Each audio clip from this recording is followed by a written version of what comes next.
பழைய ஏற்பாட்டு ஒரு வசனம். என் நாமத்தை தொழுது கொள்ளுகிற எந்த இடத்திலும் என்னை பிரசாப்படுத்துகிற எந்த இடத்திலும் நான் இறங்கி வந்து அவர்களை ஆசீர்வதிப்பேன். அது பழைய ஏற்பாட்டு சாரு. இப்பெல்லாம் ஒன்றும் தேவையில்லை, நீ தொழுதாதான் வருவேன். 2-3 பேர் கூடி வந்தாவே அப்பா அங்க இருக்கிறார்.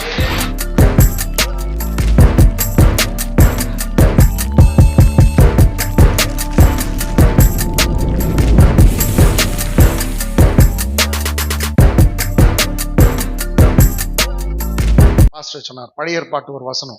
என் நாமத்தை தொழுது கொள்ளுகிற எந்த இடத்திலும் என்னை பிரசாப்படுத்துகிற எந்த இடத்திலும் நான் இறங்கி வந்து அவர்களை ஆசீர்வதிப்பேன். அது பழைய ஏற்பாட்டு சாரு. இப்பெல்லாம் ஒன்றும் தேவையில்லை, நீ தொழுதாதான் வருவேன். 2-3 பேர் கூடி வந்தாவே அப்பா அங்க இருக்கிறார். அது தெரியாத நானே கத்துக்கிறேன், இறங்கி வாரும் வாரும், வராவிட்டால் கையை முறுக்குவேன், வாரும் வாரும், இறங்கும் இறங்கும் அப்படின்னு கத்துறது. அவர் வேற செவிட்டு காத்து தேவன் நினைச்சுக்கணும். வாரும், இறங்கி வாரும், வரவில்லை என்றால் கத்துவோம், வாரும். எல்லாம் எல்லாம் தப்பு.